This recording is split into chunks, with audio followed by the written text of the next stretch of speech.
ცენტრალური ბანკები 5 წლის განმავლობაში აგროვებდნენ ოქროს, რათა აშშ-ში დოლარს თავი დაეღწიათ. მაგრამ ეხლა ერთმა ქვეყანამ სრულიად საპირისპირო გააკეთა და ამის გამო გლობალური ბაზრები ნერვიულად აკვირდებიან. 2026 წლის დასაწყისში თურქეთის ცენტრალურმა ბანკმა პანიკის ღილაკს დააჭირა. მათ მხოლოდ 2 კვირაში 8 მილიარდ დოლარზე მეტი ოქროს რეზერვები გაყიდეს. ეს ჩვეულებრივი გარიგება არ იყო. ისინი არ იღებდნენ მოგებას პიკზე. ისინი გადარჩენისთვის იბრძოდნენ. თურქეთის მიერ ოქროს გატიდვა ბევრად უფრო დიდ რამეს აჩვენებს. გლობალური ოქროს დაგროვება დოლარზე კოორდინირებული შეტევა არ ყოფილა.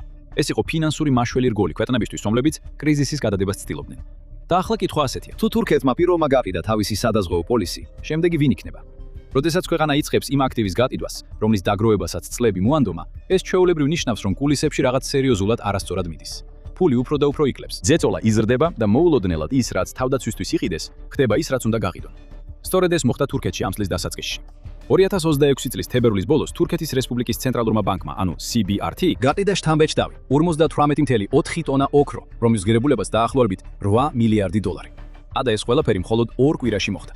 მაგრამ ეს მხოლოდ დასაწყისი იყო. აპრილისთვის საერთო რაოდენობა 128 ტონა ოქრომდე გაიზარდა. საგულისხმოდ თურქეთმა გაყიდა იმდენი ოქრო, რაც დაახლოებით შეადგენს ყველა განვითარებადი ბაზრის ცენტრალური ბანკების მიერ მთელი 2025 წლის განმავლობაში დაგროვებული ოქროს 40%-ის. სწორედ ეს ხდის ამ ყველაფერს ასეთ უჩვეულოს. ცენტრალური ბანკები ჩვეულებრივ არ ეპყრობიან ოქროს როგორც ჩვეულებრივ ინვესტიციას. ისინი არ ყიდულობენ მას მოგების ან მოკლევადიანი სარგებლის მისაღებად. ისინი ინახავენ მას იმიტომ, რომ როდესაც ყველაფერი დანარჩენი იწყებს დაშლას, ოქრო რჩება იმ იშვიათ აქტივად, რომელსაც მსოფლიო კლავენდობს. ეს ფინანსური თვალსაზრისით საგანგებო გასასვლელია და თურქეთი პირდაპირ ამ გასასვლელით ისარგებლა. არა იმიტომ, რომ ასე სურდათ, არა იმიტომ, რომ უკეთესი შესაძლებლობა დაინახეს, არამედ იმიტომ, რომ იძულებულნი იყვნენ. და მიზეზი ერთ რამეში მდგომარეობს: თურქული ლირა. წლების განმავლობაში ვალუტა თავისუფალ არნაში იყო და როდესაც ქვეყნის ვალუტა იწყებს დანგრევას, ეს ქმნის ჯაჭვურ რეაქციას, რომელიც სწრაფად შეიძლება კონტროლიდან გამოვიდეს. რომ გაიგოთ რატო, უნდა გაიგოთ რას წარმოადგენს ვალუტა სინამდვილეში.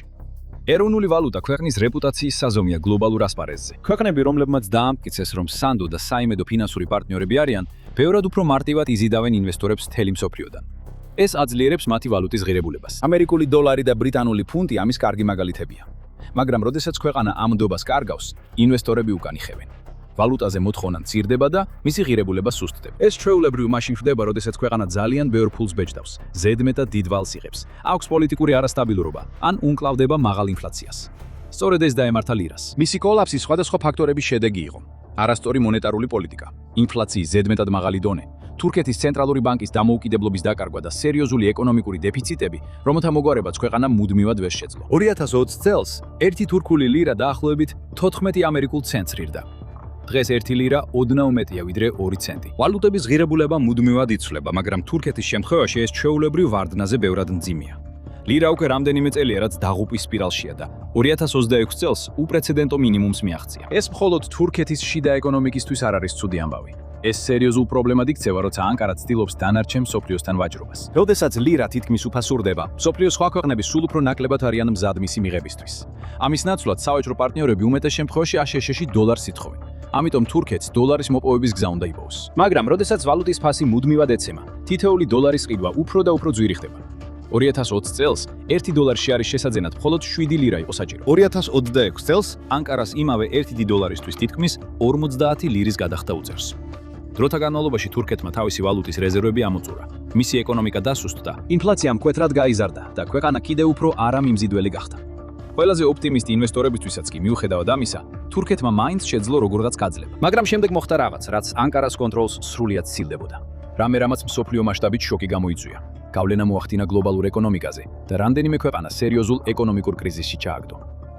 ომი ირანში. აშშ-ის დაბომბვების შემდეგ ირანმა ჰორმუზის სრუტე დაბლოკა. ვიწრო, მაგრამ კრიტიკული წყლის გზა, რომელიც მსოფლიოს ნავთობის დაახლოებით 20% ატარებს. თითქმის მაშინვე ნავთობის ფასები მკვეთრად გაიზარდა. მიუხედავად იმისა, რომ ზემოქმედება ყველა ქვეყანამ იგრძნო, ყველაზე დიდი ზიანი განიცადეს ენერგიის წმინდა იმპორტიორებმა. ქვეყნებმა, რომლებიც ნავთობსა და გაზს საზღვარგარეთიდან ყიდულობენ, რადგან თავად საკმარისად ვერ აწარმოებენ. თურქეთი ერთ-ერთი ასეთი ქვეყანაა. სინამდვილეში თურქეთი ძალიან დამოკიდებულია იმპორტირებულ ენერგიაზე. მიუხედავად იმისა, რომ დიდი ოცეულის წევრი ქვეყანაა და ძლიერი ინდუსტრიული ბაზა აქვს, მას თითქმის არ აქვს საკუთარი ნავთობის ან ბუნებრივი გაზის მარაგი. ამიტომ თურქეთში შემოსული საწვავის მთელი რაოდენობა ფაქტობრივად სხვა ქვეყნებიდან, მაგალითად რუსეთიდან და ერაყიდან მოდის. მალე ამ საწვავის თითოეული წვეთი მოულოდნელად ბევრად უფრო ძვირი გახდა ვიდრე წინა დღეს. ზოგიერთი ქვეყნისთვის ეს მართვადი იყო. აშშ-ში შეეძლო კრიზისის წინააღმდეგ ბრძოლა თავისი დიდი ნავთობის რეზერვებისა და შიდა წარმოების წყალობით. მიუხედავად ამისა, ბენზინისა და ენერგიის ფასები მაინც გაიზარდა, მაგრამ ქვეყანას ჰქონდა უსაფრთხოების მექანიზმები. სხვა ქვეყნებში მსგავსი სისტემები დაეხმარა ზიანის შემცირებას, თუმცა თურქეთი უფრო მეტად დაზარალდა ვიდრე სხვები.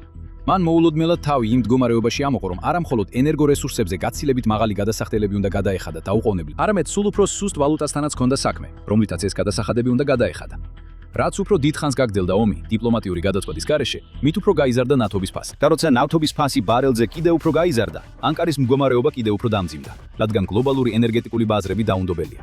ისინი სწრაფად იცვლებიან და არავისთან არ აკეთებენ დათმობებს. და ისინი მხოლოდ ერთ ვალუტას იღებენ გადახდისთვის, აშტშ-ში დოლარს. თურქეთს ალტერნატიული გზების გამოყენება ან სასწაულებრივად სიტუაციის გაუმჯობესების იმედი არ ჰქონდა. თუ მას სურდა ფუნქციონირების გაგრძელება და ეკონომიკის საბოლოო ჩაძირვის თავიდან აცილება, სწრაფად უნდა მოეპოვებინა დიდი რაოდენობით დოლარი. თუ ასე არ მოხდებოდა, მილიონობით ოჯახი ელექტროენერგიის გარეშე დარჩებოდა, საავადმყოფოები ჩაბნელდებოდა და სატრანსპორტო ქსელები უბრალოდ გაჩერდებოდა. საკვები და სხვა აუცილებელი საქონელი შეწყვეტდა მოძრაობას, ინდუსტრიები დაინგრეოდა და თვით ქვეყნის არსებობა საფრთხის წინაშე დადგებოდა. თურქეთის ცენტრალურ ბანკს დრო ეწურებოდა. უცხოური ვალუტის რეზერვები ამოწურული იყო და საერთაშორისო ლიდერები სრულიად უარს ამბობდნენ მის გადარჩენაზე. მას მოუწია შეეხედა ერთადერთი დარჩენილი აქტივისტვის, რომლითაც ამ რთულ დროს გადარჩენა შეძლებდა. ოქრო. ქვეყნებს არასდროს სურთ ოქროს რეზერვების გამოყენება, მაგრამ ამჯერად სხვა გზა აღარ იყო. ყველა ის ზოდი, რომელიც თურქეთის საერთაშორისო საცავებში ეწყო, აღარ გავდა ბრჭყვიალა სადაზღვევო პოლისებსა და გრძელვადიან სიმდიდრის მარაგს. ახლა ისინი ერთადერთი იყო, რაც თურქეთს სრულ კოლაფსს აშორებდა. ამიტომ თურქეთმა ერთადერთი შესაძლო ნაბიჯი გადადგა. სწორედ აქ იწყებს ერთ-ერთი ყველაზე დიდი ფინანსური ნარატივი ბოლო წლების განმავლობაში დაშლას. წლების განმავლობაში ფინანსური კომენტატორები ავრცელებდნენ აზრს, რომ განვითარებადი ეკონომიკები ყოველწლიურად ათასობით ტონა ოქროს ყიდულობდნენ ერთი მიზეზით, რომ ეს დასავლეთის, განსაკუთრებით კი შეერთებული შტატების წინააღმდეგ იარაღად გამოეყენებინათ. მათ არგუმენტი იყო, რომ ბრიქსის ქვეყნები, ბრაზილია, ჩინეთი, ინდოეთი, ირანი და რუსეთი, ასევე მათი მოკავშირეები, უბრალოდ საკუთარ თავს არ იცავდნენ. ისინი ფინანსური რევოლუციისთვის ემზადებოდნენ. თეორია ამტკიცებდა, რომ ეს ქვეყნები უზარმაზარ ოქროს რეზერვებს აგროვებდნენ, რათა ახალი გლობალური ვალუტა შეექმნათ. მათ სუდად შეერყიათ დოლარის დომინაცია და შეერყიათ ამერიკის ეკონომიკა. საბოლოოდ მსოფლიო იძულებული იქნებოდა სრულიად განსხვავებულ ფინანსურ სისტემაზე გადასულიყო. ეს იყო დრამატული ისტორია, კოორდინირებული გეგმა დოლარის ეპოქის დასასრულებლად და ახალი მსოფლიო წესრიგის შესაქმნელად. მაგრამ რეალობა ასე არ განვითარდა. ბრიქსის ოქროთი უზრუნველყოფილი ვალუტის თეორია ნელ-ნელა ინგრევა იმ რეალობის ფონზე, რაც რეალურ სამყაროში ხდება. ამის მტკიცებულება ყველგანაა, არა მხოლოდ თურქეთში, რადგან ანკარა ერთადერთი არაა, ვინც თავის ოქროს პედის. ეს უბრალოდ პირველი ქვეყანაა გლობალური ძალების სულ უფრო გრძელ სიაში. 2026 წლის დასაწყისის მონაცემები აჩვენებს, რომ მრავალი სხვა ქვეყანაც, მათ შორის ბრიქსის ალიანსის წევრები, ასევე გადადგნენ ნაბიჯები თავიანთი ოქროს რეზერვების ნაწილის ლიკვიდაციისკენ. რუსეთმა 24 წლიანი რეკორდი მოხსნა 2026 წლის პირველ 4 თვეში. მოსკოვის ცენტრალურმა ბანკმა აპრილში გატედა მეტი ოქროს რეზერვი ვიდრე 2005 წლის შემდეგ რომელიმე სხვა თვეში. რუსეთი აღმოჩნდა ეკონომიკური კოლაფსის საფრთხის წინაშე უკრაინასთან მიმდინარე ომის გამო. სხვა გამოსავალი რომ ვერ დაინახა, მან თავისი რეზერვები გაყიდა. სხვა ქვეყნებმაც მიბაძეს მას. განვითარებადი ბაზრები ჩუმად ახორციელებენ თავიანთ ლიკვიდაციებს. ამ დროს ჩინეთი და ინდოეთი დუმილს ინარჩუნებენ თავიანთი ოქროსთან დაკავშირებული საქმიანობის შესახებ. ამ ყველაფერს არაფერი აქვს საერთო ბრიქსის შეთქმულებასთან. თუ ეს ქვეყნები მართლაც ასე ძალიან ცდილობდნენ ოქროს დაგროვებას დასავლეთის დასასუსტებლად, მაშინ რატომ ხიდდნენ მათგან ბევრი ასობით ტონა ოქროს? სიმართლე ბევრად უფრო მძიმეა, ვიდრე შეთქმულების თეორეტიკოსებს ოდესმე წარმოუდგენიათ. ის ოქროს მარაგები, რომლებიც ბოლო 10 წლების განმავლობაში ათეულობით ქვეყანამ დააგროვა, არ იყო განკუთვნილი დასავლეთის გასანადგურებლად ან დოლარის დასაშლელად. ისინი საერთოდ არ იყო თავდასხმითი. ეს მარაგები იყო თავდაცვითი. ეს იყო ფინანსური სამაშველო ნავები. ამ ქვეყნების ხელმძღვანელმა ჯგუფებმა და ცენტრალურმა ბანკებმა გააცნობიერეს, რომ მათი შიდა ეკონომიკა მყიფე იყო. მათ ესმოდათ, რომ მათი ვალუტები ერთ დღეს შეიძლება ჩამოშლილიყო. მათ გააცნობიერეს, რომ გლობალურმა კრიზისმა შეიძლება მათი სისტემები და მოსახლეობა უფრო მეტად დააზარალოს, ვიდრე მსოფლიოს მდიდარი ქვეყნები. ამიტომ იმისათვის, რომ რეალურად დაებრუნებინათ კონტროლი, ნაწილობრივ მაინც დაებრუნებინათ, ისინი ოქროს მიუბრუნდნენ. მათ რაც შეიძლება მეტი ოქრო შეაგროვეს, რათა რაღაც ქონოდათ, რაზეც დაეყრდნობოდნენ. ოქრო იყო უსაფრთხოების ბადე, მაგრამ ეს ბადე ახლა იშლება ჩვენს თვალწინ.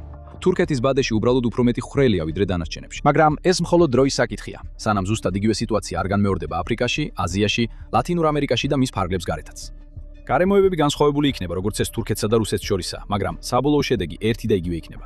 მარაგები აღარ შეინახება, არამედ მოხმარდება. როდესაც ლირამ თავისი ღირებულება დაკარგა და რეზერვები ამოიწურა, თურქეთმა გააკეთა ეროვნული მასშტაბის ლომბარდში გაცვლის. ეროვნული მასშტაბის ანალოგი ოქროსა და უცხოურ ვალუტას შორის გაცვლა.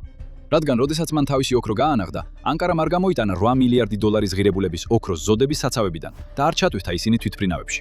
ამის ნაცვლად მან ფაქტობრივად გადასცა თავისი ოქროს რეზერვები საერთაშორისო ბულიონ ბანკებს უზრუნველყოფის სახით. ამის სანაცვლოდ ამ ბანკებმა მილიარდობით აშარისშუ დოლარი გადარიცხეს ანკარას ანგარიშებზე. ეს გავს ადამიანს, რომელსაც ფული ბიზნესში და ინვესტიციებში აქვს ჩადებული, მაგრამ მოულოდნელად სჭირდება ნაღდი ფული გადაუდებელი გადასახდელის დასაფარად. ისინი არ სურთ თავიანთი აქტივების სამუდამოდ გაკიდვა. ამიტომ მიაქვთ ძვირადღირებული მანქანა ელიტურ ლომბარდში, იყენებენ მას უზრუნველყოფად და იღებენ ნაღდ ფულს.